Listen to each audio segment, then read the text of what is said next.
Oke, Ya, baik Ibu. selamat pagi. Eh, Selamat pagi Ibu. Gimana keadaan Ibu pagi hari ini? Alhamdulillah baik. Sebelumnya saya minta maaf ya Bapak Ibu keterlambatannya karena saya di infonya jam 8.45 seperti itu oleh tim panitia.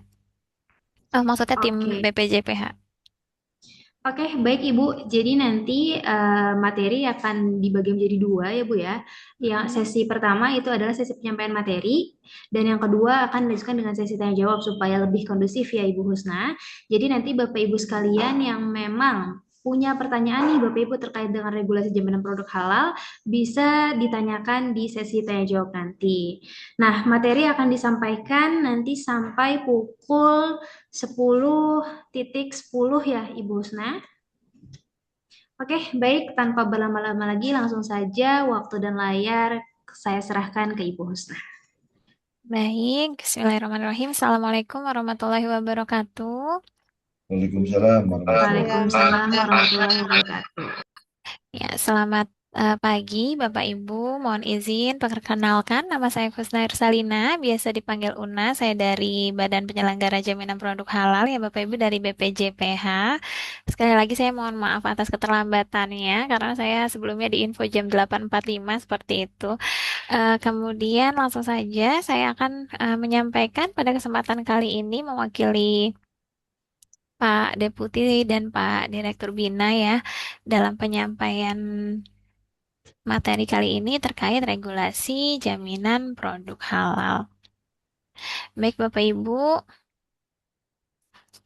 sebagaimana firman Allah Subhanahu wa taala pada surat Al-Baqarah ayat 168 ya Bapak Ibu, wahai manusia, makanlah sebagian makanan di bumi yang halal lagi baik dan janganlah mengikuti langkah-langkah setan. Sesungguhnya ia bagimu merupakan musuh yang nyata.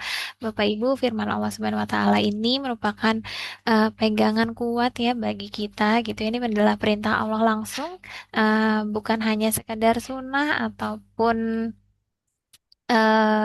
perintah Rasul seperti itu ya, tapi firman Allah langsung dalam Quran Al-Baqarah ayat 168 yang memerintahkan seluruh manusia ini ya, tidak hanya orang-orang beriman atau tidak hanya orang-orang tertentu. Di sini disebutkan wahai manusia ya, makanlah sebagian makanan di bumi yang halal lagi baik ya, yang halal dan thayyib seperti itu. Tujuan kita di sini sekarang Bapak Ibu tidak hanya dari kami BPJPH, tidak hanya dari rekan-rekan tim lembaga pelatihan Halal Institute, tapi Bapak Ibu di sini juga akan bergabung gitu ya bersama kami untuk menjadi satria-satria halal gitu ya. Kami menyebutnya menjadi sahabat halal, menjadi satria halal, berkontribusi menjadi bagian, berpartisipasi menjadi bagian halal seperti itu ya. Untuk bersama-sama kita tegakkan ayat ini seperti itu ya. Jadi insya Allah dengan partisipasi, kontribusi kita bersama-sama di sini dan Bapak Ibu sekalian di sini, insya Allah ini tidak hanya untuk melaksanakan pekerjaan semata, tapi juga kita berjuang di jalan Allah Subhanahu Wa Taala yang insya Allah nanti kita tidak hanya mendapatkan sekadar membereskan pekerjaan seperti itu ya, insya Allah pahalanya terus mengalir untuk bekal kita di akhirat kelak insya Allah. Baik Bapak Ibu, pada kesempatan kali ini akan dibahas terkait dasar hukum, kemudian nanti ada tugas dan tanggung jawab penyelia halal, dan saya mungkin akan menyinggung sedikit terkait pengawasan seperti itu. Yang pertama Bapak Ibu, ini ada Undang-Undang Nomor 33 Tahun 2014. Ini adalah menjadi dasar hukum kami ya, jadi tentang jaminan produk halal. Ini ada di Undang-Undang Nomor 33 Tahun 2014. Di situ berisi dasar-dasar hukum terkait jaminan produk halal seperti itu ya. Kemudian beberapa pasal atau tambahan-tambahan pasal ada ditambahkan pada UU Nomor 6 Tahun 2023 tentang Cipta Kerja. Jadi disempurnakan kembali di Undang-Undang Nomor 6 Tahun 2023 tentang Cipta Kerja. Jadi landasan hukum undang-undang kami ada dua, yaitu Undang-Undang Nomor 33 Tahun 2014 tentang jaminan produk halal. Kemudian ada di Undang-Undang Nomor 6 Tahun 2023 tentang Cipta Kerja. Kemudian turunan dari undang-undang ini ada Peraturan Pemerintah Nomor 42 Tahun 2024 tentang penyelenggaraan bidang jaminan produk halal. Jadi di situ cukup detail terkait penyelenggaraan bidang jaminan produk halal yang Bapak Ibu pahami dan pelajari sekali lagi untuk tiga dasar hukum ini. Jadi ada Undang-Undang Nomor 33, kemudian Undang-Undang Nomor 6, dan PP Nomor 42. Semuanya bisa diakses melalui website kami, Bapak Ibu. Itu akan menjadi landasan hukum paling utama ketika kita mencoba untuk turun ke bidang penyelenggaraan jaminan produk halal seperti itu. Ini ada terkait perubahan mendasar dalam Undang-Undang 33 2014 ke Undang-Undang Nomor 11 Tahun 2020. Izin sebelum Undang-Undang Nomor 6 ini ada Undang-Undang Nomor 11 Tahun 2020 tentang Cipta Kerja seperti itu. Jadi diantaranya waktu itu ada perubahan terkait waktu pengurusan sertifikat halal menjadi 21 hari kerja. Kemudian fatwa penetapan halal tetap berada di MUI dengan tetap melibatkan ormas-ormas Islam dalam koordinasi MUI. Kemudian pelaku usaha mikro dan kecil dengan produk yang memiliki titik kritis rendah dapat melakukan skema pernyataan self-declare sesuai dengan standar yang ditetapkan oleh BPJPH. Kemudian pendampingan proses produk halal, ya, PPH itu proses produk halal kepada pelaku usaha mikro dan kecil yang didasarkan atas pernyataan pelaku usaha dapat dilakukan oleh organisasi kemasyarakatan Islam yang berbadan hukum dan atau perguruan tinggi. Jadi ketika Undang-Undang Nomor 11 Tahun 2020, ini Undang-Undang 11 tahun 2020 ini juga Cipta Kerja, ya, penyempurnaan dari Undang-Undang 33. Hal yang baru adalah adanya skema self declare seperti itu. Kemudian perubahan kembali di Undang-Undang Nomor 6 Tahun 2023 ini tetap tentang Cipta Kerja, ya, yaitu adanya perubahan terkait waktu pendampingan proses produk halal, kemudian keberadaan komite fatwa produk halal, penetapan kehalalan produk, dan masa berlaku sertifikat halal. Ini adalah detailnya, Bapak Ibu. Jadi di Undang-Undang 33 ini terdapat perubahan pada Undang-Undang 11 tahun 2020 dan Undang-Undang 6 tahun 2023. Ini dua-duanya tentang Cipta Kerja. Yang pertama terkait kemudahan sertifikasi halal bagi UMK. Jadi UMK yang produknya tidak beresiko dan menggunakan bahan yang sudah dipastikan kehalalannya dapat melakukan skema sertifikasi halal melalui self declare sesuai dengan standar yang ditetapkan oleh BPJPH. Kemudian pengurusan sertifikasi halal bagi pelaku usaha mikro dan kecil melalui self declare tidak dikenakan biaya alias gratis. Jadi ini adalah salah satu bentuk perhatian dari pemerintah seperti itu, ya, untuk mempermudah usaha mikro dan kecil. Maka kami buat skema sertifikasi halal secara self declare dan tidak dikenakan biaya seperti itu. Sampai sekarang skema ini tetap berlaku dan tidak ada perubahan di Undang-Undang 6 tahun 2023.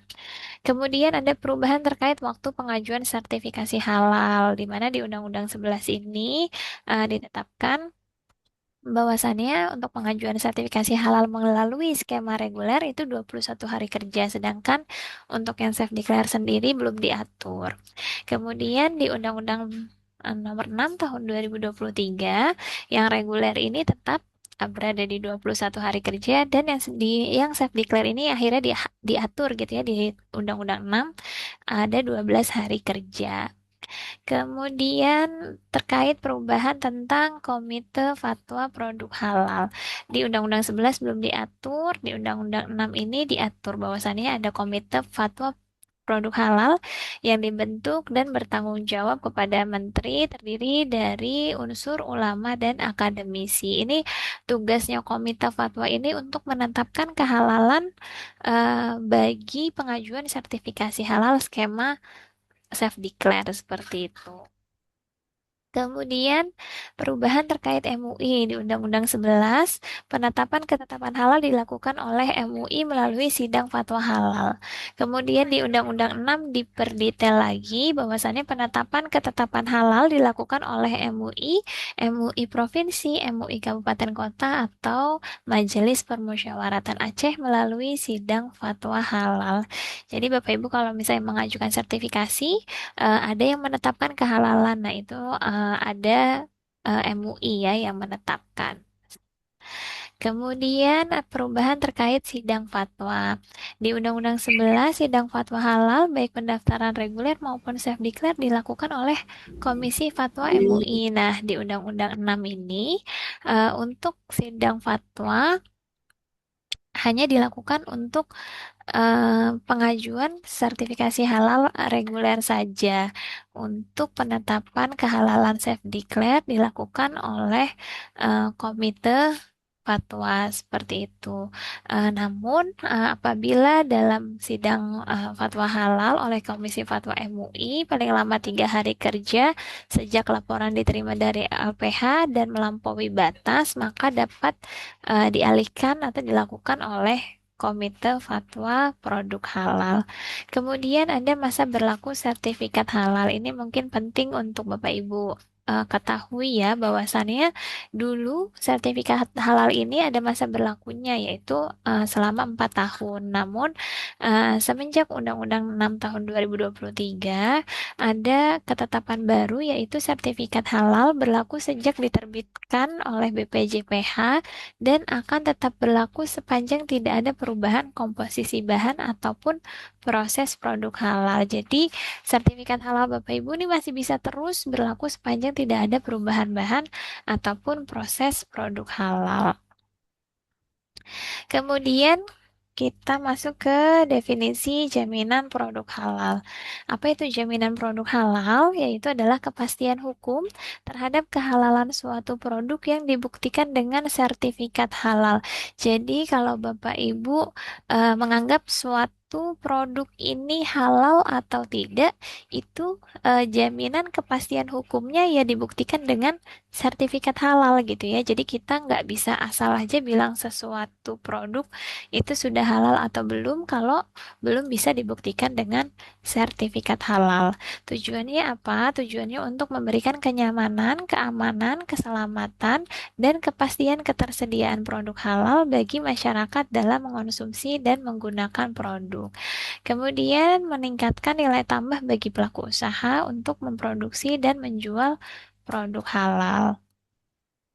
Kemudian Bapak Ibu, untuk histori dari sertifikasi halal sendiri, dulu sertifikat halal ini dipegang oleh LPPOM MUI. Mungkin Bapak Ibu pernah dengar ya, dulu sertifikat halal ini dipegang oleh LPPOM MUI, di mana LPPOM MUI ini adalah lembaga non pemerintah ya, dia non pemerintah yang memegang sertifikasi halal gitu ya, pengurusan sertifikasi halal. Dan ketika itu sifatnya adalah voluntary gitu ya. Jadi tidak diwajibkan ya, hanya voluntary bagi yang butuh untuk sertifikasi halal produk silahkan mendaftar gitu ya. Nah, kemudian karena kita negara mayoritas Muslim, kemudian banyaknya kasus-kasus yang muncul waktu itu ya. Jadi ada beberapa penelitian yang dilakukan oleh peneliti gitu ya, bahwasannya ada produk-produk yang ketika diuji ternyata mengandung lemak babi atau mengandung kandungan babi lainnya seperti itu. Nah, ini menjadi perhatian pemerintah, maka diambil alihlah oleh pemerintah dalam pengurusan sertifikasi halal ini. Ketika pemerintah mengambil alih terkait proses pengurusan sertifikasi halal ini.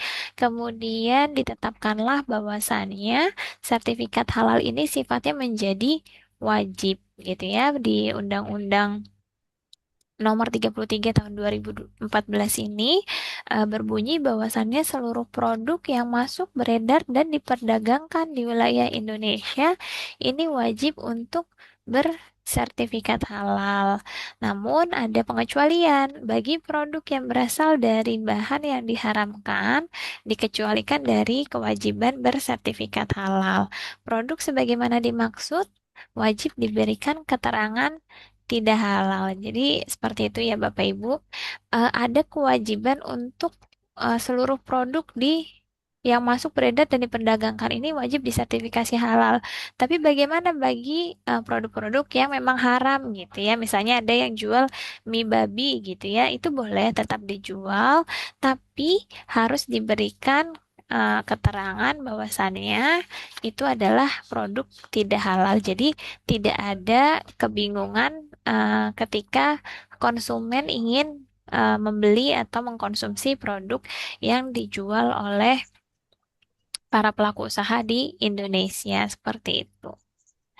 Kemudian Bapak Ibu karena adanya eh, kewajiban perintah kewajiban bersertifikat halal di undang-undang yang ditetapkan oleh pemerintah, maka pemerintah perlu untuk memberi kemudahan bagi pelaku usaha mikro dan kecil. Maka seperti yang tadi sebelumnya sudah dikatakan, untuk usaha mikro kecil ini mendapatkan special treatment gitu ya, sertifikasi halalnya melalui skema pernyataan halal dan itu gratis sifatnya seperti itu.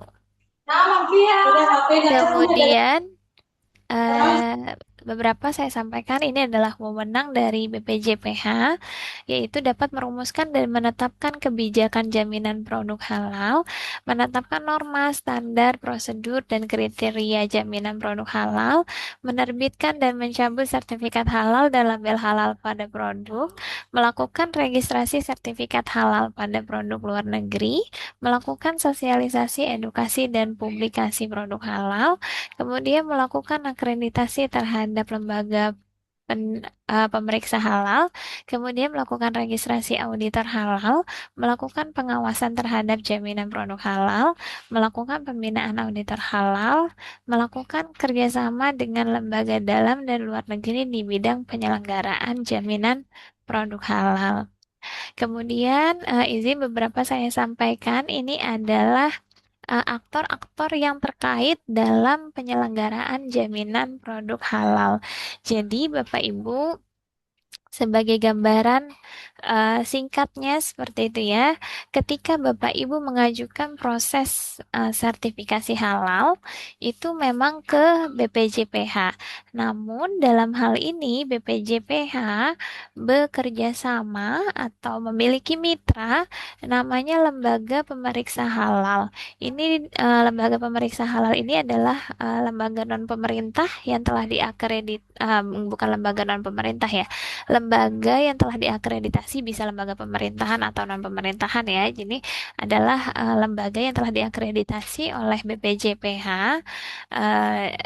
dan kemudian memiliki tugas untuk melakukan pemeriksaan dan atau pengujian produk halal. Jadi, ketika Bapak Ibu mendaftarkan sertifikat halal ke BPJPH, nantinya yang akan audit atau akan melakukan pemeriksaan atau akan turun langsung ke lokasi Bapak Ibu sekalian ini adalah rekan-rekan dari LPH atau Lembaga Pemeriksa Halal gitu ya. Jadi bukan BPJPH, bukan orang-orang BPJPH langsung, melainkan orang-orang di LPH seperti itu. Kemudian apa bedanya LPH dengan LP3H? LP3H ini adalah lembaga pendamping proses produk halal. Kalau tadi LPH ini adalah untuk sertifikasi halal skema reguler, Bapak Ibu, sedangkan untuk LP3H ini khusus untuk sertifikasi halal skema self declare ya, untuk yang UMK yang digratiskan seperti itu. Nah, ini uh, di dalamnya akan ada pendamping proses produk halal yang akan membantu untuk melakukan verifikasi ke lokasi pelaku usaha UMK-UMK tersebut. Kemudian ada lagi yang namanya Komite Fatwa Produk Halal. Komite Fatwa Produk Halal ini tugasnya untuk menetapkan kehalalan bagi skema sertifikasi self declare atau pernyataan halal untuk UMK tadi. Namun apa namanya Komite Fatwa ini juga bisa mengcover ya, mengcover penetapan halal eh, bagi Komisi Fatwa MUI apabila melebihi batas waktu yang ditetapkan. Jadi tadi Bapak Ibu ada apa namanya skema reguler gitu ya yang dilakukan pemeriksaannya oleh LPH itu ditetapkan ketetapan halalnya melalui Komisi Fatwa MUI. Jadi di MUI di sini bertugas untuk melakukan penetapan kehalalan produk. Kemudian selain itu, kita juga bekerja sama dan banyak aktor terkait lainnya dari kementerian atau lembaga terkait lainnya yang menjalankan tugas dan fungsi sesuai dengan kementerian dan lembaga terkait. Jadi misalnya BPJPH tidak menutup kemungkinan bekerja sama dengan BPOM dalam melakukan pengawasan terkait keamanan produk gitu ya karena halal itu tidak hanya bicara tentang haram tapi juga harus baik gitu ya kondisinya harus aman seperti itu tidak hanya itu mungkin BPJPH juga bisa bekerja sama dengan Bapak Ibu sekalian dari BGN gitu ya dari Badan Gizi Nasional terkait untuk pengurusan sertifikasi halal di SPPG gitu ya untuk menjamin bahwasannya konsumsi makan bergizi gratis yang sampai ke tangan anak-anak kita ataupun tangan-tangan dari target MBG itu sendiri sudah terjamin kehalalannya seperti itu. Kemudian Bapak Ibu tadi berdasarkan Undang-Undang 33 di bawah BPJPH diwajibkan untuk sertifikasi halal bagi semua produk yang masuk beredar dan diperdagangkan di wilayah Indonesia. Tapi tidak hanya semata-mata kita wajibkan, kita juga melakukan penahapan kewajiban sertifikat halal itu sendiri. Jadi kewajiban bersertifikat halal bagi tiap jenis produk itu berbeda-beda, dilakukan secara bertahap. Penahapan pertama sudah berlalu, Bapak Ibu, yaitu dimulai sejak 17 Oktober 2019 sampai 2024, diwajibkan bagi produk makanan, minuman, bahan baku, bahan tambahan pangan, bahan penolong, kemudian hasil sembelihan dan jasa penyembelihan bagi pelaku usaha menengah dan besar. Untuk mikro kecil, deadline-nya di tahun ini ya. Di tahun ini, tahun 2026 ini ada produk makanan minuman bagi pelaku usaha mikro dan kecil, serta produk obat, kosmetik, produk kimiawi, produk rekayasa genetik, barang gunaan, dan jasa yang terkait dengan jenis produknya. Selama masa penahapan, BPJPH terus melakukan pembinaan kepada pelaku usaha yang menghasilkan produk yang wajib bersertifikat halal. BPJPH juga terus bekerja sama dengan pemangku kepentingan lainnya serta masyarakat untuk menciptakan kondisi yang mendorong peningkatan dan pengembangan iklim berusaha di Indonesia seperti itu. Ini adalah penahapan-penahapan tiap jenis produknya, Bapak Ibu. Karena di sini SPPG termasuk dari jenis produk makanan minuman dan rata-rata pelaku usahanya masih skala mikro dan kecil, maka deadline-nya berakhir di tahun ini di Oktober 2026. Kemudian kita masuk ke pembahasan terkait penyelia halal. Penyelia halal ini berangkat dari kewajiban pelaku usaha di mana di ayat 3 disampaikan bahwasannya pelaku usaha wajib untuk memiliki penyelia halal. Itu ya, jadi ketika pelaku usaha mau untuk melakukan proses pendaftaran sertifikasi halal atau mau produknya bersertifikat halal, maka perlu memiliki empat kewajiban ini dan salah satunya adalah yang di ayat ketiga yaitu memiliki penyelia halal. Penyelia halal sendiri adalah orang yang bertanggung jawab terhadap proses produk halal atau kita biasa sebut dengan PPH, di mana penyelia halal ini ditetapkan oleh pimpinan perusahaan yang dilaporkan ke BPJPH. Di antara tugas dan tanggung jawab penyelia halal sendiri, yaitu tugas penyelia halal yang pertama ada mengawasi proses produk halal di perusahaan. Jadi Bapak Ibu sebagai penyelia halal ini wajib untuk terus berada di perusahaan ketika perusahaan ini memproses produk gitu ya. Jadi harus terus ada karena Bapak Ibu memang ditugaskan untuk terus mengawasi proses produk halal di lokasi Bapak Ibu sekalian gitu ya. Jadi jangan sampai Bapak Ibu luput gitu ya dalam melakukan pengawasan ketika proses produksi produk di perusahaan. Kemudian tugas selanjutnya adalah menentukan tindakan perbaikan dan pencegahan. Jadi kenapa Bapak Ibu harus terus berada di perusahaan ketika proses produksi berlanjut? Itu Bapak Ibu juga harus bisa menentukan tindakan perbaikan dan pencegahan yang harus dilakukan ketika ada kejadian-kejadian tertentu seperti itu. Misalnya contoh di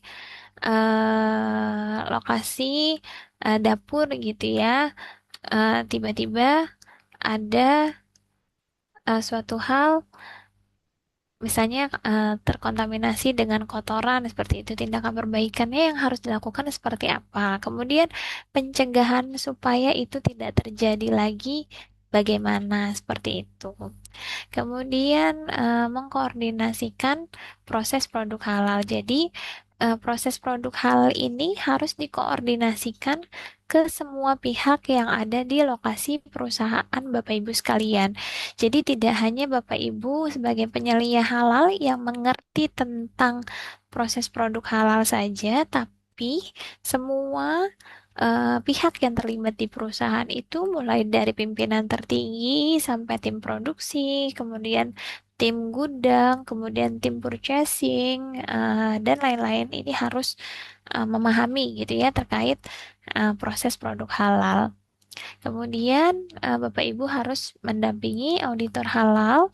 Auditor halal ini adalah orang yang mengaudit atau yang memeriksa ketika proses permohonan sertifikasi halal ke lokasi Bapak Ibu sekalian.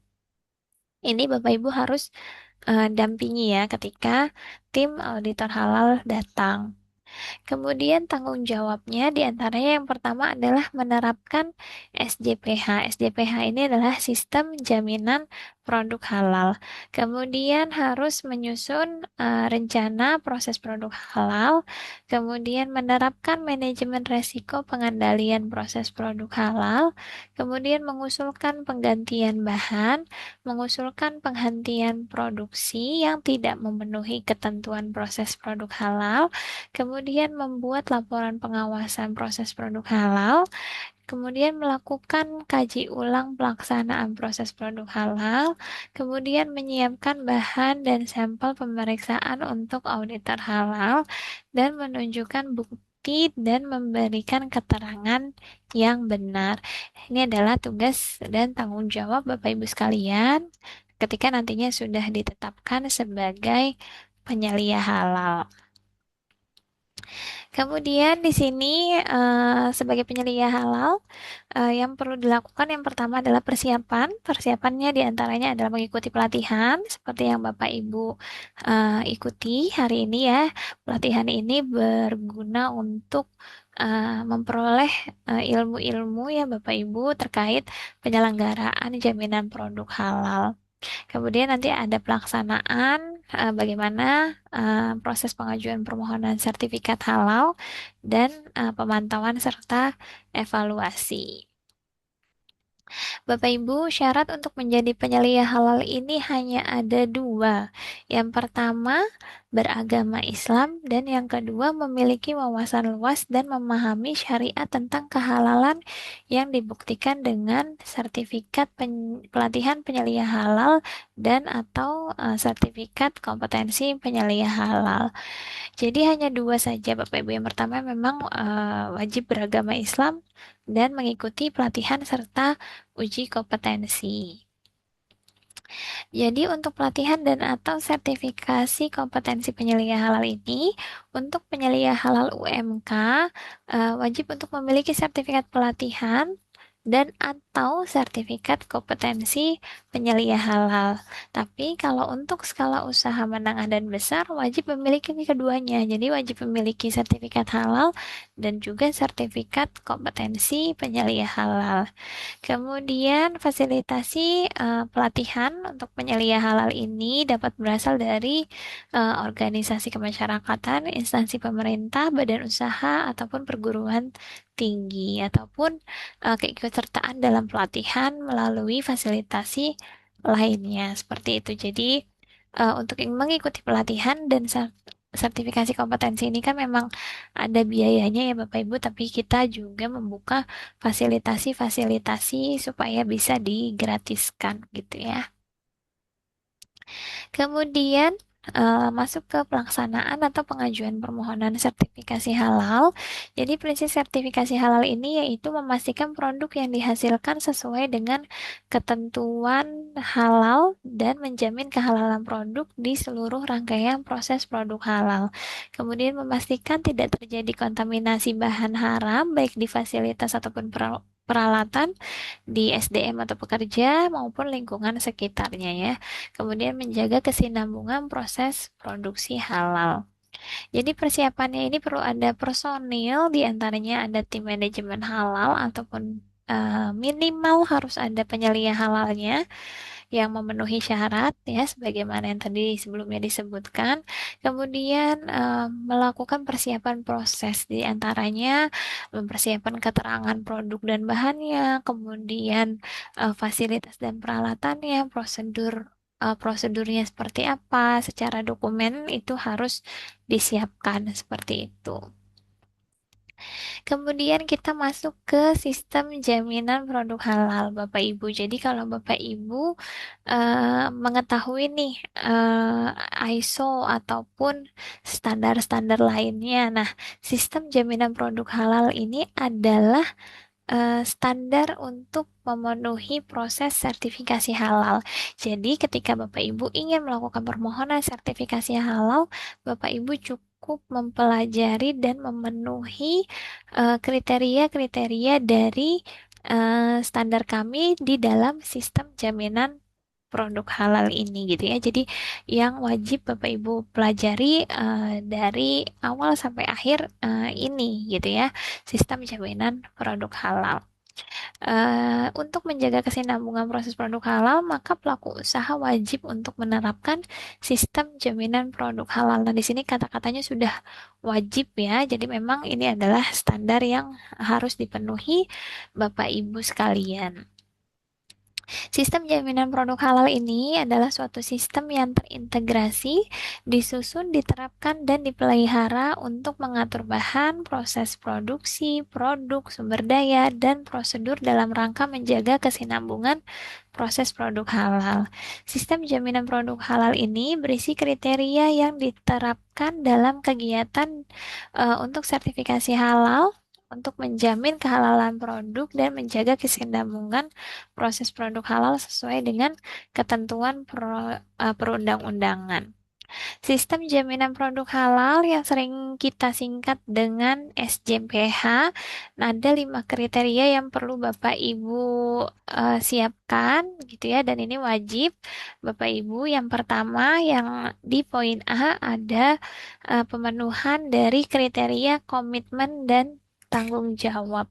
Bagaimana kriteria komitmen dan tanggung jawab ini? Yang dimaksud adalah ketika Bapak Ibu ingin mengajukan permohonan sertifikasi halal, Bapak Ibu sebagai penyelia halal dan sebagai pelaku usaha secara keseluruhan harus komit terlebih dahulu gitu ya, bahwasannya memang serius untuk mengajukan sertifikasi halal dan menerapkan sistem jaminan produk halal ini di lokasi usaha Bapak Ibu sekalian gitu ya.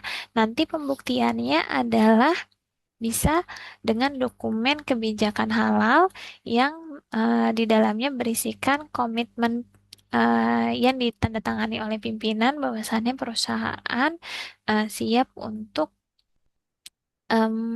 menjalankan proses produksinya sesuai dengan kriteria sistem jaminan produk halal. Jadi yang pertama kita syaratkan adalah komitmen dan tanggung jawabnya terlebih dahulu seperti itu.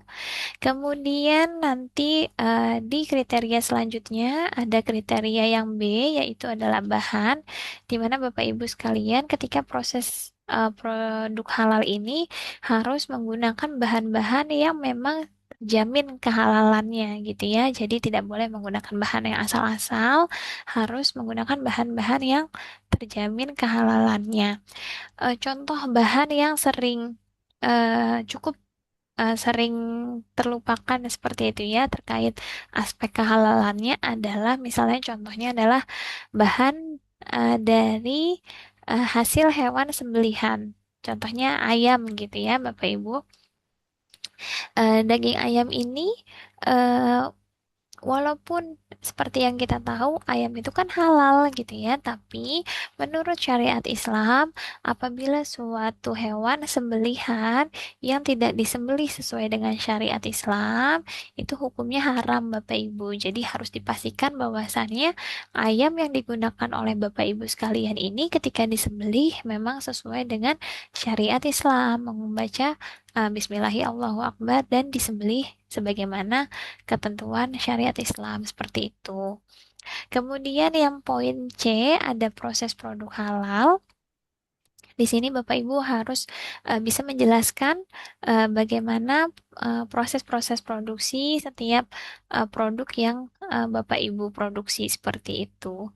Kemudian di proses produk halal ini ada juga bagaimana penggunaan fasilitas, peralatan, dan kondisi lokasi tempat area produksi Bapak Ibu sekalian. Ini harus seluruhnya memenuhi kriteria.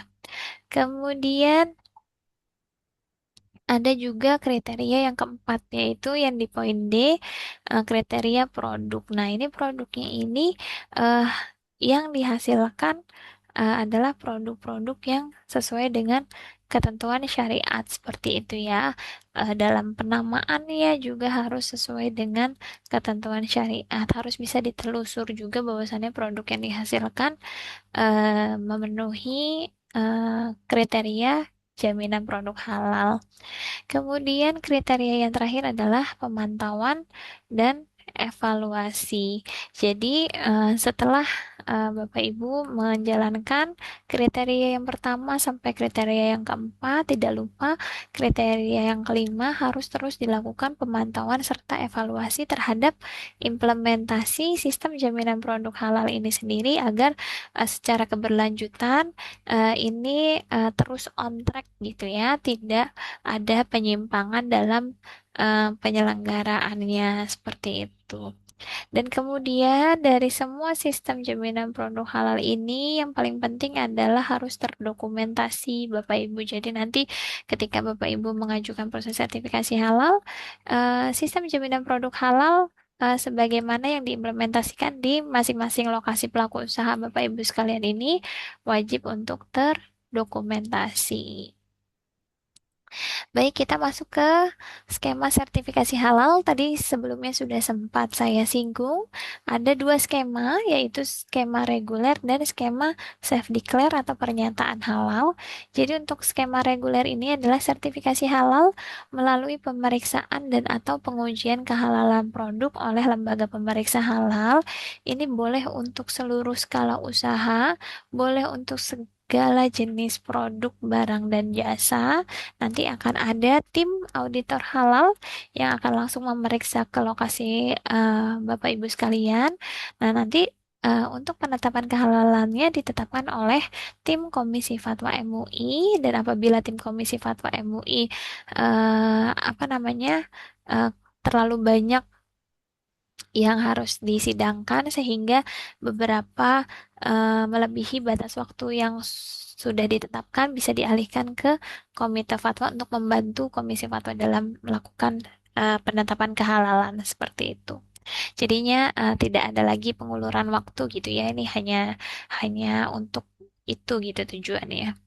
Kemudian skema yang kedua adalah skema self declare. Ini untuk sertifikasi halal berdasarkan pernyataan halal pelaku usaha hanya khusus untuk mikro dan kecil, dan produknya dibatasi hanya beberapa jenis produk saja. Itu ada ketentuan-ketentuannya yang titik kritisnya rendah seperti itu.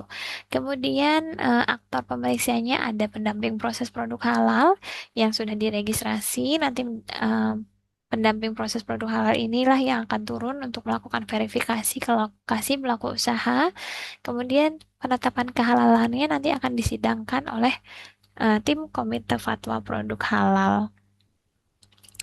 Ini adalah keterlibatan aktor dalam sertifikasi halal reguler. Yang pertama ada BPJPH yang bertugas untuk menerima pengajuan sertifikat halal dari pelaku usaha, kemudian memeriksa kelengkapan dokumen dan bertugas untuk menerbitkan sertifikat halal. Kemudian dibantu oleh LPH eh, yang melakukan pemeriksaan halal langsung ke lokasi Bapak Ibu sekalian oleh auditor halal. Kemudian ada Komisi Fatwa MUI atau Komite Fatwa Produk Halal untuk melakukan penetapan kehalalannya. Ini ada dokumen-dokumen persyaratan. Nanti untuk lebih lengkapnya, biar Bapak Ibu bisa baca detail dan mempelajari juga, bisa diakses di website kami. Kemudian ini untuk yang self declare, bedanya tadi ada di LP3H ya, Lembaga Pendamping Proses Produk Halal. Nanti ada pendamping PPH atau P3H yang akan melakukan verifikasi, kemudian ditetapkan kehalalannya oleh tim Komite Fatwa Produk Halal. Sama untuk persyaratannya mungkin nanti bisa dibaca dan lebih detailnya lagi ada di website kami ya Bapak Ibu. Kemudian ini informasi terkait sertifikat halal Bapak Ibu. Kurang lebih bentuk sertifikat halalnya nanti seperti ini. Akan ada informasi-informasi terkait nomor sertifikat, jenis produk, nama pelaku usaha, alamat gitu ya, tanggal, dan ditetapkan oleh kepala badan nanti ya. Ini BPJPH akan menerbitkan sertifikat halal berdasarkan fatwa halal tertulis yang ditetapkan oleh Komisi Fatwa MUI ataupun Komite Fatwa Produk Halal. Sertifikat halal ini sekali lagi diulang ya, berlaku sejak diterbitkan oleh BPJPH dan akan tetap berlaku sepanjang tidak ada perubahan komposisi bahan dan atau proses produk halal. Kalau ada perubahan, tentu saja harus melakukan resertifikasi. Kemudian sertifikat halal berbentuk digital, ditandatangani secara elektronik dan dapat diunduh melalui aplikasi Si Halal. Jadi Bapak Ibu, untuk seluruh pengajuan proses sertifikasi halal ini dilakukan secara digital ya melalui eh, website kami yang sering dikenal dengan penyebutan Si Halal seperti itu. Kemudian sertifikat halal yang diterbitkan berlaku untuk satu jenis produk. Jadi apabila ada beberapa jenis produk nanti ada beberapa sertifikat halal juga. Kemudian jenis produk disesuaikan dengan KMA 748 ataupun KMA 944 tahun 2024. Jadi ini adalah apa namanya keputusan Menteri Agama. Ini adalah aturan terkait jenis-jenis produk apa saja yang wajib untuk disertifikasi halal. Kemudian ketentuan terkait sertifikat halal ada di Undang-Undang 6 dan di PP juga ada terkait sertifikat halal berlaku sejak diterbitkan oleh BPJPH dan tetap berlaku sepanjang tidak ada perubahan komposisi bahan dan ataupun PPH. Dalam hal terdapat perubahan, pelaku usaha wajib memperbaharui sertifikat halalnya. Ketentuan lebih lanjutnya ada di peraturan pemerintah. Kemudian sertifikat halal yang telah diterbitkan oleh BPJPH sebelum undang-undang ini diberlakukan dinyatakan tetap berlaku sepanjang tidak ada perubahan komposisi bahan dan ataupun proses produk halal. Dalam sertifikasi halal terdapat kesalahan, juga bisa mengajukan revisi ya ke BPJPH. Kemudian, ini adalah kewajiban pelaku usaha setelah memperoleh sertifikat halal. Jadi, setelah memperoleh sertifikat halal ini, pelaku usaha wajib untuk mencantumkan label halal terhadap produk yang telah mendapatkan sertifikat halal. Kemudian, wajib untuk menjaga kehalalan produk yang telah mendapatkan sertifikat halal. Wajib juga tetap memisahkan lokasi tempat alat penyembelihan, pengolahan, penyimpanan, pengemasan, pendistribusian, penjualan, dan penyajian antara produk yang halal dan yang tidak halal atau belum halal. Kemudian memperbaharui sertifikat halal jika terdapat perubahan komposisi bahan dan ataupun PPH, serta wajib melaporkan perubahan komposisi bahan dan atau proses produk halal kepada BPJPH. Kemudian kita lanjut ke label halal Bapak Ibu. Pencatatan label halal ini sifatnya wajib ya bagi pelaku usaha yang sudah mendapatkan sertifikat halal dan dapat dicantumkan pada kemasan produk, bagian tertentu dari produk dan atau tempat tertentu pada produk. Label halal harus mudah dilihat, mudah dibaca, tidak mudah dihapus, tidak mudah dilepas, tidak mudah dirusak sesuai dengan ketentuan peraturan perundang-undangan. Bapak Ibu, sebagaimana mungkin yang sudah Bapak Ibu ketahui, terdapat perubahan label halal atau logo halal yang sebelumnya menggunakan logo halal dari Majelis Ulama Indonesia yang hijau bulat seperti ini menjadi logo halal Indonesia yang berwarna ungu dan bertuliskan halal Indonesia seperti yang di sisi sebelah kanannya. Ini sudah diberlakukan sejak 1 Maret tahun 2022 dan akan berakhir di tahun ini masa grace periodnya seperti itu ya Bapak Ibu. Jadi kita beri waktu sampai tahun 2026 ini bahwasannya seluruh produk harus sudah mulai menggunakan logo halal yang baru ya. Seperti itu. Ini adalah ketentuan terkait pemasangan label halal pada produk Bapak Ibu. Jadi bisa berbentuk potret ataupun landscape, bisa dipilih sesuai dengan kebutuhan kemasannya seperti apa. Jadi nanti ada logo halal Indonesianya, kemudian di bawahnya dituliskan nomor sertifikat halalnya. Jadi dalam satu frame ada logo halal Indonesia, kemudian disertai dengan nomor sertifikat halalnya. Kemudian ini terkait kewajiban dalam melakukan implementasi SJPH nanti ketika Bapak Ibu sudah bersertifikat halal ya. Kemudian ini adalah pemantauan dan evaluasi. Bapak Ibu sebagai penyelia halal harus bisa terus melakukan pemantauan dan evaluasi terhadap jaminan produk halal di lokasi pelaku usaha Bapak Ibu masing-masing ya.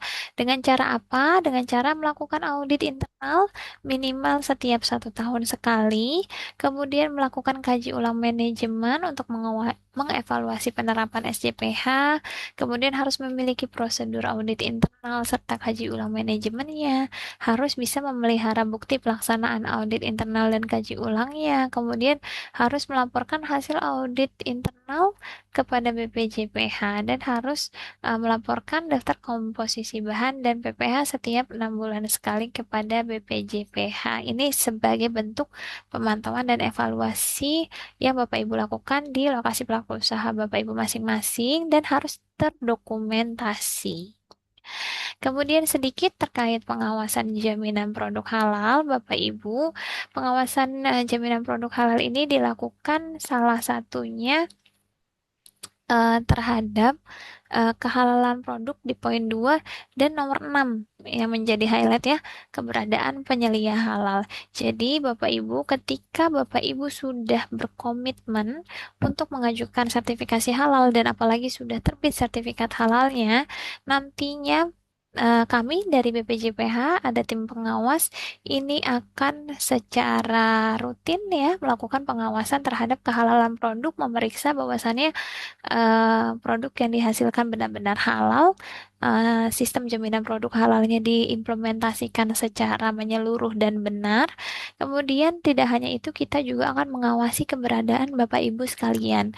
Jadi ketika nanti Bapak Ibu sudah bertugas, sudah ditetapkan di lokasi pelaku usaha A gitu ya, Bapak Ibu harus komit untuk terus melakukan pengawasan proses produk halal dan berada di situ di perusahaan A itu setiap kali produksi seperti itu. Kemudian Bapak Ibu, ini sebagai penutup, ini adalah website kami, bisa diakses di bpjph.halal.go.id. Secara garis besarnya di sana ada seluruh data yang mungkin Bapak Ibu butuhkan. Di antaranya ada informasi publik nanti mengenai tata caranya, sertifikasi halal, kemudian ada regulasi-regulasi juga. Jadi kalau Bapak Ibu pastinya butuh untuk membaca lengkap apa itu isi Undang-Undang Nomor 33 Tahun 2014, apa isi itu Undang-Undang Nomor 6 Tahun 2023 tentang Cipta Kerja, apa saja isi dari Peraturan Pemerintah Nomor 42 Tahun 2024 itu bisa di-download di website kami.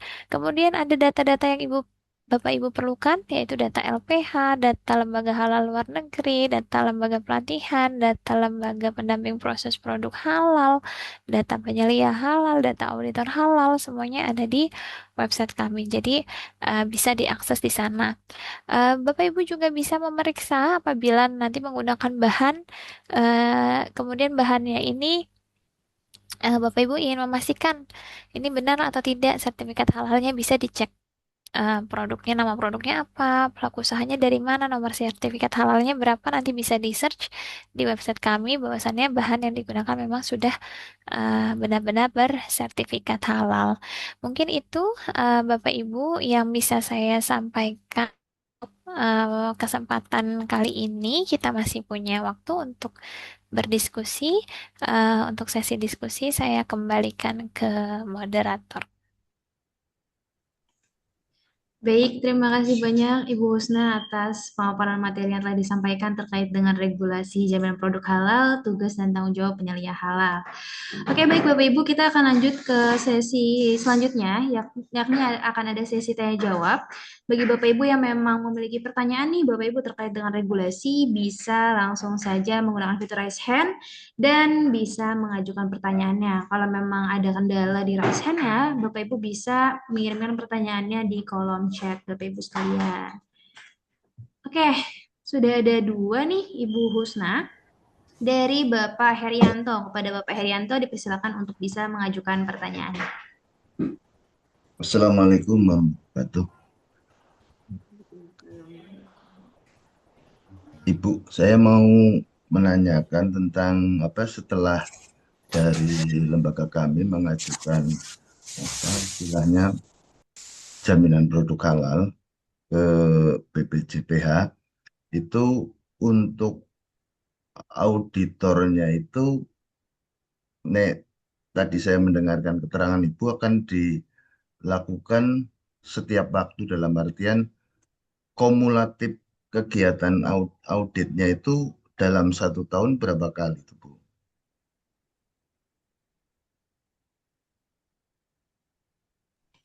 Baik, Ibu bisa langsung dijawab. Baik, Pak. Untuk auditor, ketika datang ke lokasi Bapak dan Ibu, nanti akan datang sekali ketika permohonan sertifikat halal Bapak, gitu ya. Jadi ketika nanti Bapak mengajukan permohonan sertifikat halal, kemudian dokumen-dokumennya sudah diupload nih di sistem, kemudian nanti akan dioper ke lembaga pemeriksa halal. Nanti Bapak Ibu akan janjian dengan LPH-nya, dengan auditornya, kapan auditornya bisa visit langsung ke lokasi Bapak Ibu untuk melakukan audit atau pemeriksaan gitu ya. Jadi nanti biasanya datangnya sekali. Nah, sekali ini bisa tergantung beban dari banyak sedikitnya yang diperiksa ya Bapak Ibu. Sekali ini dalam artian bisa 1 hari, bisa 2 hari, atau nanti perhitungannya bagaimana untuk bisa ditetapkan berapa lama harinya audit itu berlangsung seperti itu, Pak. Terus dalam auditnya itu umpamanya kita menyampaikan taruhlah 10 menu itu ya Bu. Pada saat audit itu apakah kita menyediakan lagi sampel menu yang sudah saya ajukan ke BPJPH itu Bu? Kalau untuk ketika proses pemeriksaan atau audit ya Bapak, baiknya ketika auditor datang ini, seluruh menu yang didaftarkan ini dilakukan proses produksinya gitu ya. Jadi untuk sebagai gambaran bagi auditor halal secara menyeluruh produk-produk yang dihasilkan ini memang ketika proses produksinya ini adalah terjamin kehalalannya gitu ya. Namun Bapak Ibu apabila misalnya cukup memberatkan nih apabila semua menu ketika hari H auditor datang semuanya harus diproduksi cukup berat gitu ya. Nah, ini bisa diskusikan terlebih dahulu nanti sebelum auditor datang gitu ya.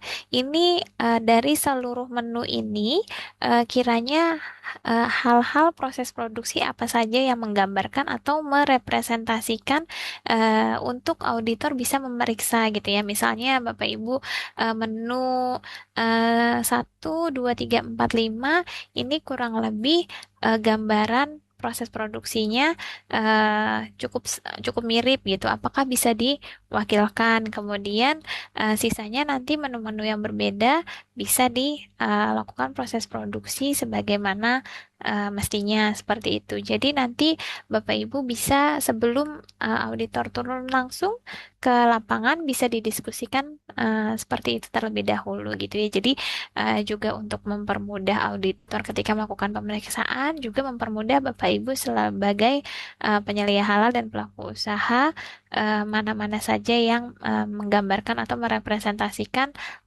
lokasi dan keseluruhan produk dari Bapak Ibu sekalian. Seperti itu, Pak.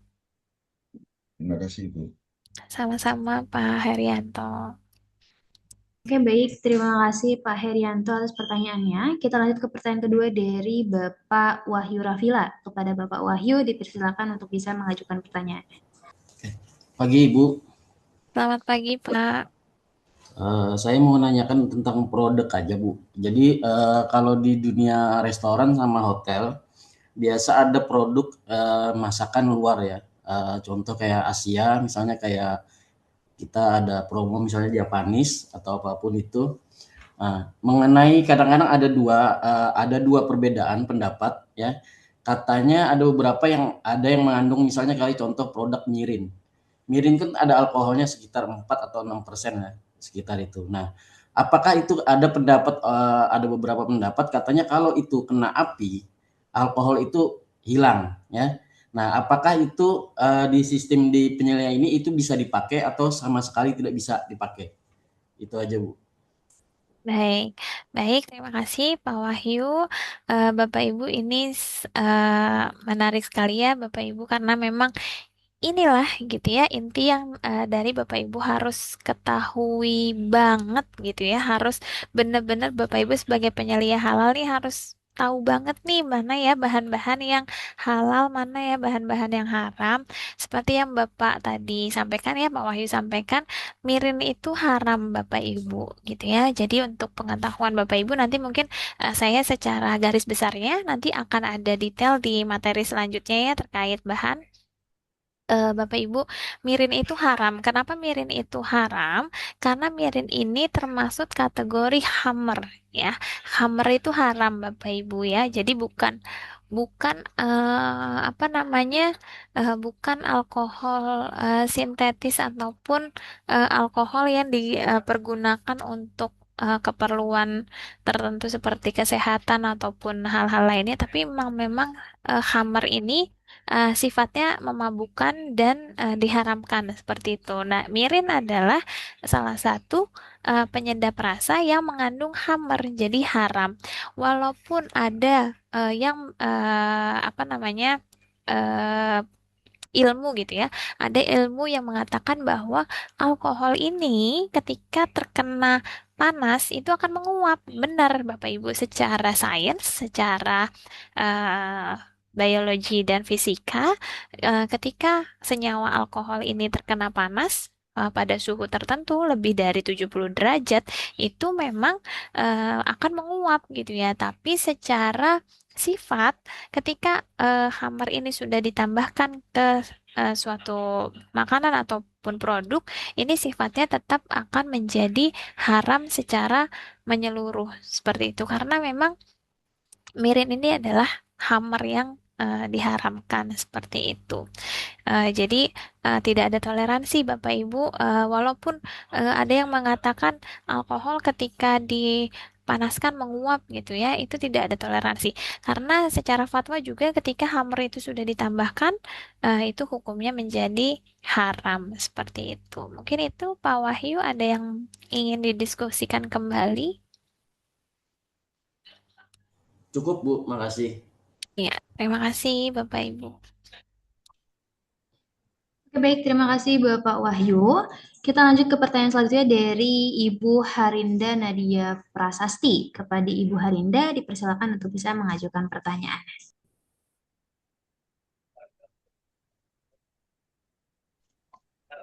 Baiklah, sebelumnya saya ucapkan terima kasih atas kesempatannya. Saya izin bertanya, Ibu. Jadi saat ini saya sebagai pengawas gizi di SPPG. Namun saya ini merupakan pengawas gizi yang kedua, Ibu. Jadi telah ada pengawas gizi yang selanjutnya. Dan saya melanjutkan karena pengawas gizi yang selanjutnya itu mau profesi sehingga dia resign. Nah, untuk dapur kami saat ini itu sudah mendapatkan sertifikat halal, Ibu. Lalu untuk hal-hal yang saya dokumentasikan, hal-hal yang perlu saya siapkan setelah adanya sertifikat halal itu apa saja sih Ibu? Biar ketika siapa tahu tiba-tiba kan Ibu nanti ada audit lanjutan atau sebagainya, saya sudah mempersiapkan walaupun bukan saya yang mengurus sertifikasi halal di pertama kalinya. Mungkin segitu saja. Terima kasih Ibu. Terima kasih Mbak Harinda. Baik, Bapak Ibu, apabila Bapak Ibu saat ini posisinya meneruskan seperti itu ya, hal yang perlu Bapak Ibu ketahui dan pahami adalah serah terimanya ya. Jadi sebelum ahli gizi sebelumnya atau penyelia halal sebelumnya out nih selama waktu masih ada, tolong benar-benar diserah terimakan keseluruhannya ya. Jadi apa yang harus diserah terimakan adalah sistem jaminan produk halal. Bapak Ibu, inti dari proses sertifikasi halal ini ataupun inti dari implementasi jaminan produk halal di lokasi Bapak Ibu sekalian adalah dokumen sistem jaminan produk halal tersebut. Jadi harapannya tolong diserah terimakan secara menyeluruh gitu ya, termaksud informasi-informasi kemarin bahan yang didaftarkan apa saja. Ini termaksud akun si halalnya ya, Bapak Ibu jangan sampai ketinggalan juga akun si halal dari pelaku usaha Bapak Ibu sekalian gitu ya. Ini harus diketahui. Kemarin yang didaftarkan produknya apa saja ya, kemudian bahan-bahannya apa saja yang didaftarkan, suppliernya dari mana saja yang digunakan, brand-brandnya apa aja nih yang digunakan bahan-bahannya. Itu harus diserah terimakan dengan baik. Dan keberlanjutannya, Bapak Ibu ketika nanti ditetapkan sebagai penyelia halal, cross-check kembali, dipantau kembali, melakukan pengawasan kembali, benar nggak ya masih apa namanya memproduksi menu-menu yang terdaftar. Kalau misalnya ada ternyata di luar menu-menu yang didaftarkan ini, berarti ada menu-menu tambahan yang harus Bapak Ibu list nih gitu. Oh, berarti menu-menu ini belum tersertifikat halal dan harus diagendakan untuk segera disertifikasi halal segera seperti itu. Kemudian bahan-bahan bisa dicek nih. Oh, bahan-bahannya kok kemarin yang terdaftar minyak gorengnya ABC ya, tapi kok ternyata sekarang ada tambahan nih menjadi ABCD. Wah, ternyata D ini belum terdaftar. Apabila bahan belum terdaftar di pengurusan sertifikasi halal yang sebelumnya, tapi sekarang digunakan, itu artinya ada perubahan bahan, Bapak Ibu. Jadi harus di sertifikasi kembali. Nanti jadi bisa Bapak Ibu inventarisasi terlebih dahulu. Oh, ternyata ada menu-menu tambahan yang belum bersertifikat halal. Kemudian ada bahan-bahan baru yang digunakan dan itu belum didaftarkan sebelumnya. Ketika nanti sudah diinventarisasi, kemudian bisa dilaporkan ke pimpinan untuk tindak lanjut memperbaharui sertifikat halal lagi. Tapi kalau misalnya itu clear, tidak ada menu baru, tidak ada perubahan bahan gitu ya. Yang perlu Bapak Ibu lakukan adalah menjaga konsistensinya gitu ya. Jangan sampai ketika pindah ke Bapak Ibu sebagai orang baru berubah nih, lupa semuanya gitu ya. Jadi harus tetap terjaga konsistensinya dari yang sebelumnya sudah diimplementasikan. Seperti itu. Mungkin kurang lebih seperti itu, Mbak Harinda. Apakah cukup, Ibu Harinda? Cukup, Bu. Terima kasih banyak atas jawabannya. Terima kasih. Oke, baik. Kita lanjut ke pertanyaan selanjutnya dari Bapak Haryanto. Kepada Bapak Haryanto dipersilakan untuk bisa mengajukan pertanyaannya, Bapak. Oke, terima kasih Ibu Kania dan Ibu Husna. Yang seperti disampaikan tadi kan ada audit sertifikasi halal. Apakah yang mau saya tanyakan adalah apakah boleh atau mungkin ada pendamping pihak kedua untuk kami sebelum audit itu berlangsung. Jadi istilahnya nanti biar audit itu berjalan dengan baik, tidak mengulang-ulang itu. Itu aja sih pertanyaan dari saya. Terima kasih. Baik. Baik, Bapak Ibu, ini sebenarnya satu BPJPH ya, seluruh tim BPJPH sebenarnya cukup sepakat bahwasannya kami sangat tidak merekomendasikan Bapak Ibu untuk menggunakan jasa konsultan atau menggunakan jasa-jasa yang akan menimbulkan beban biaya tambahan lanjutan seperti itu ya, karena Bapak Ibu di sini kami sudah cukup membuat mekanisme ini sepraktis mungkin dan insya Allah pasti bisa gitu ya. Jadi kita tetapkan bahwasannya penyelia ini wajib untuk mengikuti pelatihan terlebih dahulu, kemudian ada sertifikasi kompetensi mungkin kalau misalnya ingin dilanjutkan. Nah ini kurikulum di pelatihan sudah kami tetapkan sedemikian rupa bahwasannya ketika Bapak Ibu lolos pelatihan ini, kita bisa menjamin apabila Bapak Ibu serius mengikutinya, pasti juga bisa melanjutkan tahapan untuk melakukan permohonan sertifikasi halal, pengurusan sertifikasi halal sampai nanti auditor turun dan sampai nanti sertifikat halalnya terbit gitu ya. Implementasi SJPH-nya juga sudah tersampaikan gitu ya. Dan itu beban biayanya juga sudah kami tetapkan di range yang bisa terukur untuk skala usaha mikro kecil sampai menengah besar seperti itu. Karena Bapak Ibu seringkali adanya jasa-jasa di luar ini, misalnya nanti Bapak Ibu kurang pede atau ingin lebih cepat gitu ya dalam pengurusannya, meng-hire jasa konsultan, jasa eksternal atau jasa-jasa lainnya yang menyebabkan adanya pembengkakan biaya. Nah, itu yang cukup kita hindari seperti itu ya, karena sejatinya Bapak Ibu menggunakan jasa konsultan ataupun mendaftar sendiri itu sama aja semuanya melalui sistem gitu ya, nggak belum tentu bisa lebih cepat gitu, belum tentu juga kalau Bapak daftar sendiri bisa lebih lama gitu ya. Justru bisa jadi kalau menggunakan jasa konsultan karena ada satu pihak ketiga lainnya jadi tidak tektokannya tidak cepat gitu ya, jadi malah apa namanya tektokannya lebih banyak gitu, bisa jadi lebih lama gitu. Jadi saya sarankan untuk penggunaan jasa konsultan ini dihindari gitu ya. Tapi kalau misalnya memang butuh, kita kembalikan lagi ke masing-masing Bapak Ibu sekalian. seperti apa. Tapi kalau dari kami BPJPH memang sangat tidak menyarankan karena nanti sering kalinya bukannya mempermudah malah mempersulit gitu Bapak Ibu. Nanti mereka minta tambahan untuk ini, untuk itu, terutama dari segi biaya ya pasti akan menjadi lebih besar.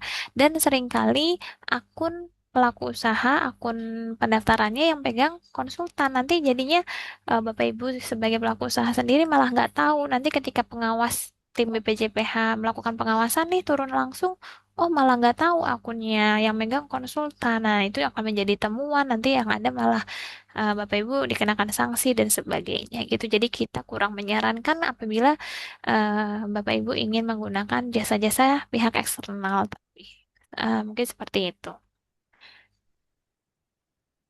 Pak. Oke, Oke, terima kasih baik. Bu Husna. Sama-sama, Pak. Oke, baik Pak Haryanto, terima kasih atas pertanyaannya. Ibu Husna, saya izin untuk bisa membacakan pertanyaan di chat ya Ibu. Boleh? Ada beberapa pertanyaan ini. Yang pertama dari Bapak Yogi Arga Pradana. Izin bertanya Bu, bagaimana cara mengedukasi pedagang ayam yang belum memiliki sertifikat halal, tapi dia sudah punya sertifikat juru sembelih halal, dan dia berpendapat kalau daging ayam yang halal itu tergantung dari cara penyembelihannya, sesuai dengan syariat Islam atau tidaknya, sehingga dia berpikir sertifikat juru sembelih halal lebih penting dari sertifikat halal untuk produknya. Mungkin silakan Ibu untuk bisa dijawab. Ya, baik. Terima kasih Pak Yogi. Ini adalah apa namanya permasalahan yang menjadi isu cukup besar ya bagi kami juga di BPJPH untuk merapihkan isu ini seperti itu. eh Bisa minta tolong gitu ya Bapak ya, bisa diedukasi gitu ya bahwasannya em, memang yang menyembelih adalah juleha dan sertifikat juleha itu juga penting gitu ya. Tapi tidak hanya apa namanya dari segi sembelih aja gitu ya Bapak Ibu, bahwasannya misal yang eh, masih belum terlalu dicermati secara detail oleh para penyembelih, misalnya seperti ini, Bapak Ibu. Kalau kita bicara unggas ya, Bapak Ibu, seringkali ditemukan memang si penyembelih ini sudah mengetahui gitu bagaimana sih cara menyembelih sesuai syariat Islam gitu ya. Dia mengucapkan Bismillahirrahmanirrahim, kemudian menyembelih sesuai dengan aturan urat-urat yang harus saluran-saluran di leher yang harus disembelih sampai seberapa seperti itu, mungkin memang sudah tahu. Tapi yang sering kali terjadi juga ketika sudah disayat lehernya, itu unggas ini tidak dibiarkan mati terlebih dahulu, tapi langsung dicemplungin ke air panas. Nah, itu yang menjadi kekhawatiran dari sisi syariat Islam, Bapak Ibu, karena itu akan menjadi terdapat dua keraguan. Apakah hewan unggas ini atau ayam tersebut, apakah memang benar mati ketika disembelih sesuai dengan syariat Islam, ataukah mati karena nyemplung ke air panas gitu? Karena saking ingin cepatnya gitu ya si penyembelih ini untuk menyajikan daging yang dibeli kayak gitu ya. Jadi ada banyak hal-hal edukasi yang perlu disampaikan kepada pedagang-pedagang di pasaran.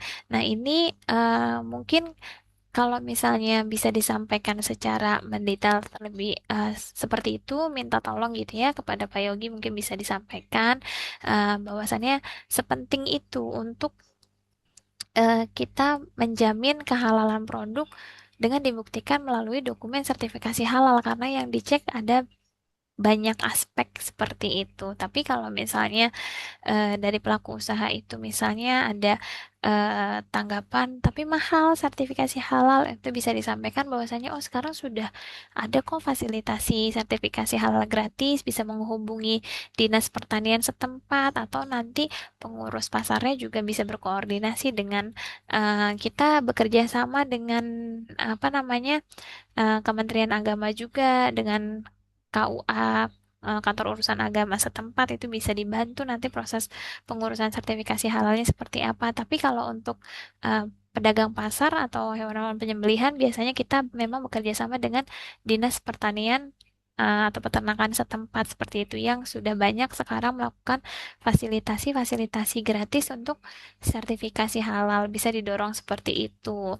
Dan yang sering menjadi apa namanya yang sering didengarkan oleh para pedagang di pasar nih ya ketika ya udah Bapak Ibu sebagai pembeli langsung to the point aja, oh kalau misalnya memang nggak ada sertifikat halalnya ya kita nggak bisa beli karena kita sudah komit untuk melakukan sertifikasi halal di SPPG gitu ya, dan SPPG mensyaratkan harus ada sertifikat halalnya. Kalau Bapak nggak bisa memenuhi sertifikat halalnya ya kita beli dari tempat lain yang sudah bersertifikat halal. Mungkin yang sering terjadi seperti itu ya udah to the point aja gitu ya. Jadi kayak ya nanti lama-lama dengan kehilangan konsumen mungkin pedagang tersebut menjadi lebih sadar bahwasannya memang sertifikat halal ini sekarang menjadi penting. Mungkin kurang lebih seperti itu Pak Yogi, Mbak Kania. Oke, baik. Mungkin tadi bisa menjawab pertanyaan Pak Yogi ya, Pak Yogi. Kita lanjut ke pertanyaan kedua, Bu, dari kolom chat dari Ibu Sulistiawati. Izin bertanya, Bu, bagaimana jika kita sudah ada sertifikat halal, terus kita buat menu baru? Bagaimana cara daftar untuk produk halalnya? Sudah, gimana Mbak? Sudah ada sertifikat halal, terus kita oke, ada menu baru gitu ya.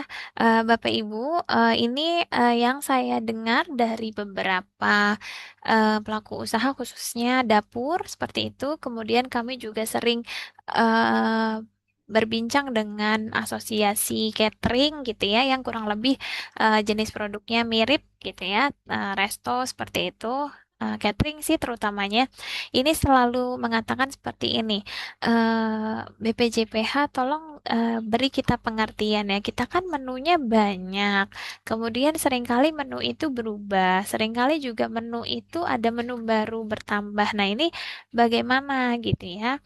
Bapak Ibu, atau ada menu seasonal juga kadang misalnya kayak apa namanya kue lebaran gitu ya atau kue Natal nih ini seasonal gitu sifatnya.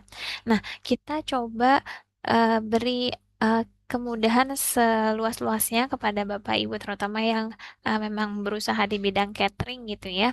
Silahkan, kami benar-benar tidak tidak membatasi apapun menu yang kepikiran saat ini dan kira-kira nantinya mau itu beneran diproduksi, mau itu nggak beneran diproduksi, itu silakan diinventaris semuanya, silakan ditulis semua menunya, dan ketika mendaftar silakan didaftarkan semuanya, digambarkan kurang lebih proses produksinya seperti ini, bahan-bahan yang digunakan seperti ini, nanti masalah beneran diproduksi dijual atau enggak itu silakan masalah nanti, yang penting ketika sertifikasi halal silakan didaftarkan semuanya dulu. Jadi Bapak Ibu kalau pengajuan sertifikat halal itu kan ada biaya administrasi yang apa namanya dikenakan, satu kali beban biaya itu bisa untuk banyak sekali daftar produk ya. Jadi Bapak Ibu bisa memaksimalkan sampai ratusan menu gitu ya. Nilai administrasinya tetap segitu. Jadi jangan sampai nanti yang sekarang hanya didaftarkan menu-menu yang sekarang, besok ketika ada menu-menu daftar lagi nambah biaya lagi. Nah, itu memberatkan Bapak Ibu sekalian ya. Silakan diinventarisir seluruh menu yang kira-kiranya itu akan potensial untuk dibuat seperti itu ya. Kita tidak membatasi nantinya mau itu beneran dijual atau enggak. Yang penting sudah didaftarkan terlebih dahulu. Nah, sekarang case-nya gimana? Kalau misalnya memang ya udah terlanjur punya sertifikat halal sebelumnya sudah terbit gitu ya. Tapi sekarang memang ada menu baru yang belum disertifikasi halal. Saya sarankan menu baru yang ini jangan sampai Bapak Ibu hanya mendaftarkan lagi untuk satu dua menu saja. Silakan dimaksimalkan lagi, coba dipikirkan lagi apa saja menu-menu yang akan potensial untuk diproduksi gitu ya. Jadi tidak ada kerugian dalam mendaftarkan sertifikat halal, dimaksimalkan. Jadi kalau misalnya sekarang baru ada 2 menu baru atau 5 menu baru, coba dipikirkan lagi mungkin bisa sampai 50 menu baru yang kedepannya akan dibuat gitu ya. Baru kita eh, update sertifikat halalnya, kita ajukan lagi sertifikat halalnya kayak gitu. Jadi kalau ada menu baru memang wajib untuk mengajukan sertifikat halal baru lagi gitu ya, tapi saya wanti-wanti tolong dimaksimalkan gitu ya, jangan sampai hanya ada 2 menu baru kemudian langsung diajukan 2 aja gitu ya. Silakan dimaksimalkan sebanyak-banyaknya agar tidak menjadi beban biaya administrasi ketika nanti kemungkinan ada menu-menu baru lainnya. Mungkin seperti itu, Mbak Kania. Oke, baik. Bu Sulistiawati, untuk pertanyaan Ibu sudah terjawab ya, Bu. Nah, kita lanjut Ibu, ada satu lagi pertanyaan di chat dari Ibu Cindy Farah. Pertanyaannya adalah, izin bertanya Bu, jika di SPPG kami ada siklus menu 31 hari, maka apakah semua menu yang ada di SPPG kami itu harus dibuatkan sertifikat halal ya? Mungkin Betul. agak mirip ya Bu ya pertanyaannya tadi. Betul, itu harus. Itu satu kata aja harus gitu ya. Oke, jadi sudah terjawab ya Bu tadi untuk pertanyaan Bu Cindy sama Bu Sulistiawati itu agak mirip. Nah, jawabannya sudah terjawab juga. Nah, ini ada pertanyaan follow up kayaknya Bu dari Bapak Herianto. Mungkin bisa Bapak, apakah ada pertanyaan follow up?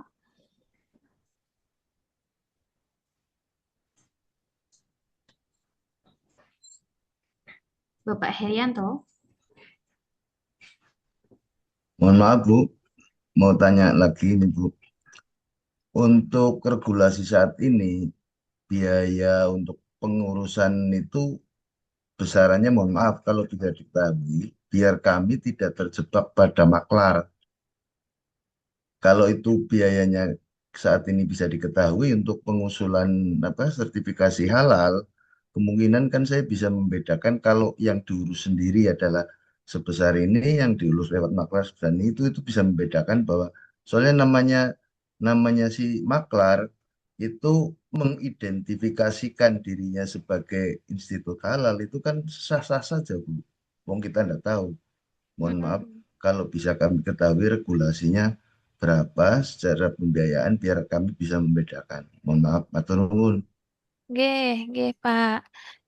Sebentar saya coba bukakan. Ya, ini memang cukup penting bagi Bapak Ibu ketahui. Saya kurang tahu ini nantinya akan ada di penyampaian oleh materi selanjutnya atau tidak. Bapak Ibu boleh silakan akses ke website kami ya di bpjph.halal.go.id. Ini memang penting sekali untuk Bapak Ibu ketahui. Sebentar saya agak lupa ada di mana. Nah, ini. Kemudian Bapak Ibu bisa masuk ke informasi publik, Hmm. kemudian bisa masuk ke kalkulator biaya SH. SH itu sertifikasi halal. Nah, Hmm. di sini Bapak Ibu, misalnya Bapak Ibu, sebentar ya, ini agak lemot. Di sini bisa dipilih provinsinya, salah satu contohnya Jogja gitu ya Pak. Kemudian lokasinya misalnya di eh, kota Jogja, kemudian pilih makanan, kemudian nanti Bapak Ibu isi dulu, kemudian pengolahan pangan untuk yang mana ya ke ininya ya penyediaan makanan dan minuman dengan pengolahan. Misalnya nanti tergantung NIB Bapak Ibu sekalian ya dan jenis produknya bisa disesuaikan. Skala usahanya kecil misalnya. Kemudian jumlah produk ini bisa diisi dengan jumlah menu misalnya 50 menu gitu ya. Jumlah pabrik atau cabangnya Bapak ada berapa pabrik atau ada berapa cabang atau ada berapa dapur gitu ya misalnya hanya satu.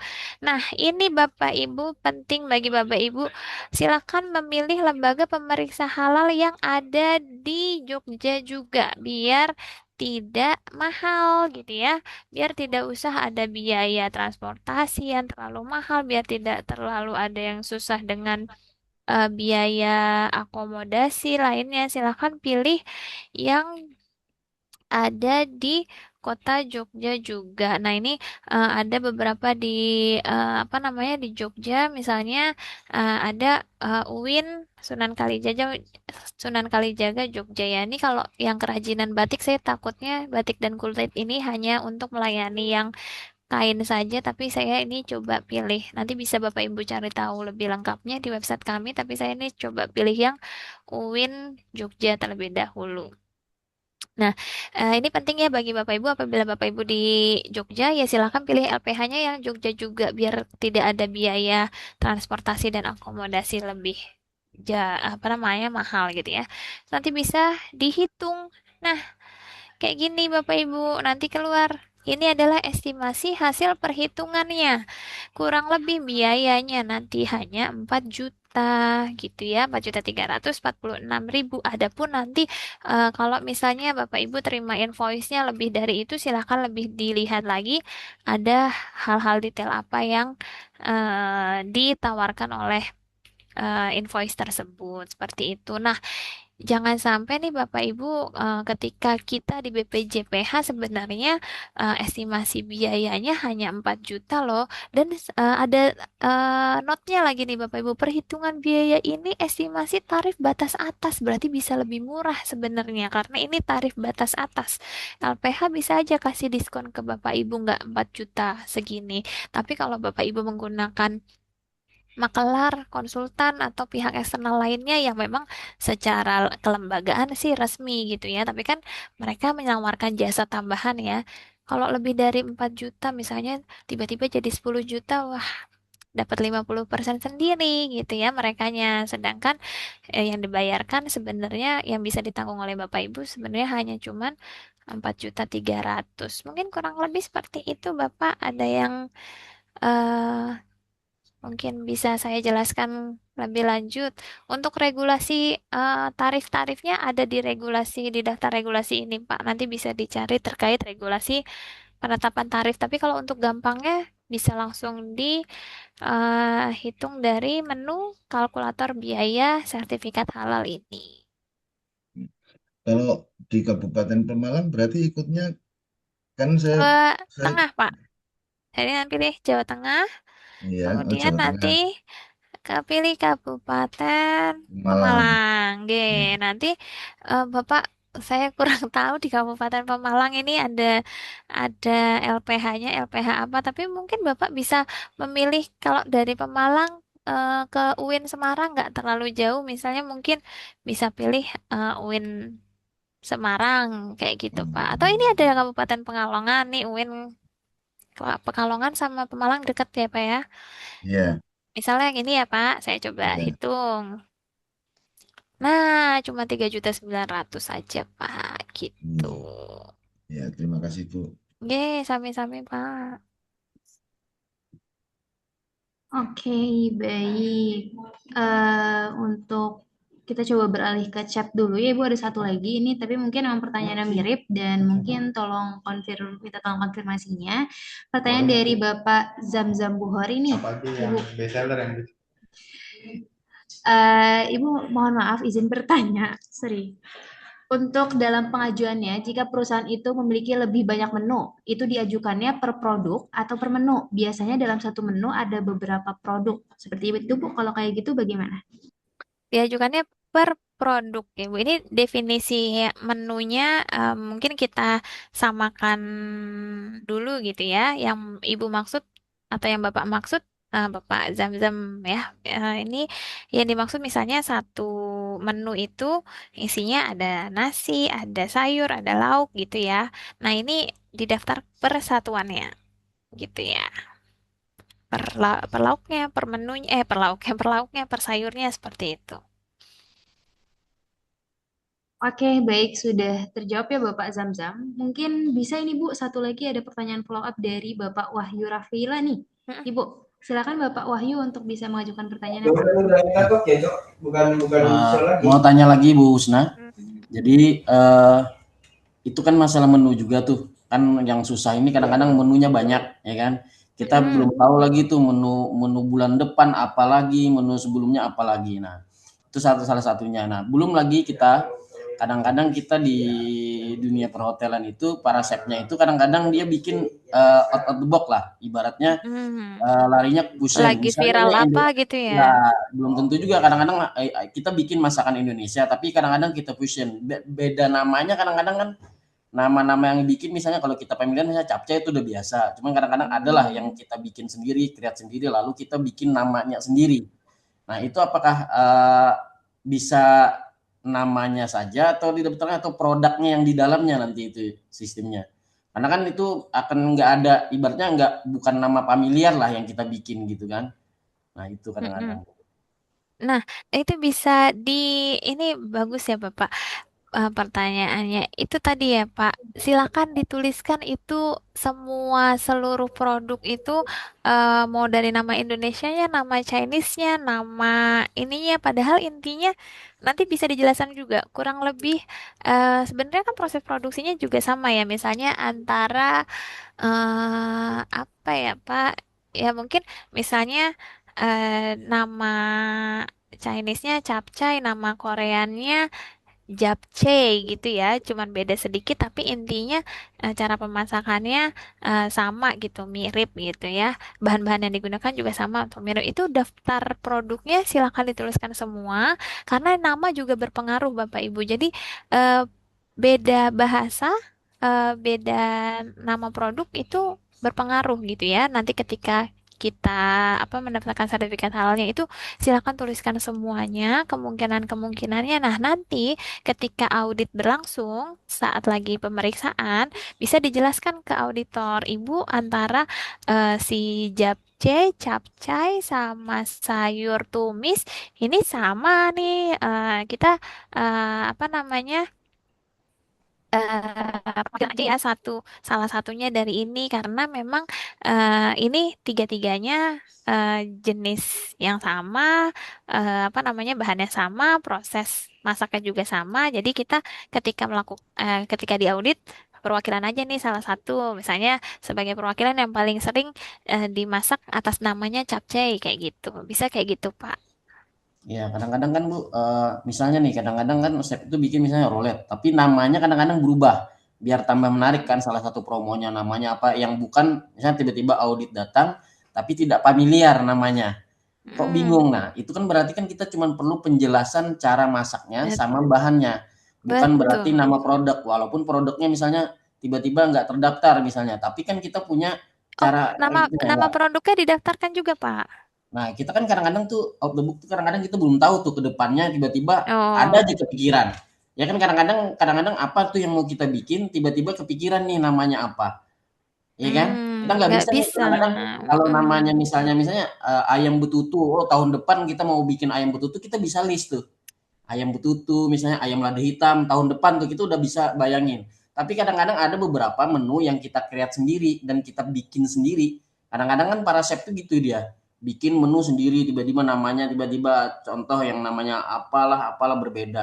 Nah itu kadang-kadang di out the box kan. Nah berarti harus Hmm, harus itu terdaftar dulu berarti kalau nggak ada terdaftar kita bikin menu nggak betul. bisa.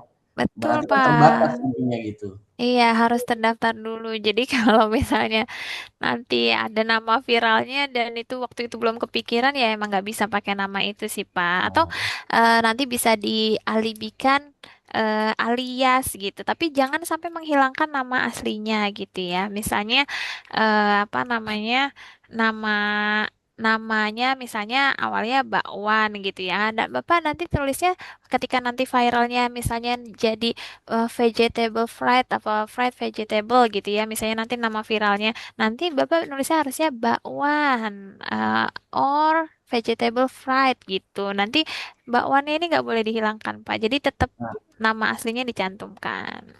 kalau misalnya misalnya produknya namanya misalnya tadi bakwan misalnya atau namanya beda, tapi di bawahnya ada keterangan isian produknya hampir sama dengan bakwan itu bisa nggak? Nggak Namanya bisa, Pak, misalnya kalau ya misalnya tetap harus berbeda kalau misalnya berubah sama nama. namanya. Nggak bisa. Baik, terima kasih Bu. Makasih, Bapak. Oke, baik. Terima kasih Bapak Wahyu Rafila sebagai pertanyaan penutup untuk di sesi kali ini, Bu Husna. Jika memang nanti para peserta ada pertanyaan, mungkin bisa ditampung ya Bu. Nanti akan saya sampaikan pertanyaannya ke Ibu Husna, seperti itu. Oke, baik. Untuk menutup kali ini mungkin dipersilakan kepada Ibu Husna untuk bisa memberikan closing statement-nya. Baik, terima kasih Bapak Ibu atas kebersamaannya, atas perhatian dan pertanyaan-pertanyaan juga. Semoga ke depannya pelatihan Bapak Ibu berjalan dengan lancar, ilmu-ilmunya juga bisa tersampaikan dengan baik dan dimengerti dan dipahami oleh Bapak Ibu sekalian. Ketika nanti menjadi penyelia halal juga bisa diimplementasikan dengan baik. Semoga tidak hanya sebatas menjadi pekerjaan saja, tapi juga menjadi amal jariah bagi Bapak Ibu semua. Saya akhir kata mengucapkan permohonan maaf sebesar-besarnya atas salah kata ataupun salah sikap pada penyampaian materi kali ini. Akhir kata, wassalamualaikum warahmatullahi wabarakatuh, Bapak Ibu. Terima kasih. Waalaikumsalam warahmatullahi wabarakatuh. Terima kasih banyak Ibu Husna. Dipersilakan untuk bisa melanjutkan kesibukannya. Oke, baik Bapak Ibu sekalian, kita sudah selesai untuk di sesi yang pertama dan materi pertama di pagi hari ini. Sebelumnya saya juga mohon maaf apabila memang ada salah dalam kata dan perbuatan. Mohon maaf atas segala distraksi yang memang sudah terjadi tadi. Mungkin Bapak Ibu yang memang masih ada pertanyaan, baik teknis maupun materi dasar tadi, bisa diajukan pertanyaannya dan bisa didiskusikan dengan fasilitator maupun di sesi materi selanjutnya, seperti itu. Mungkin selanjutnya saya serahkan kembali Bu Elia, saya izin pamit. Wassalamualaikum warahmatullahi wabarakatuh.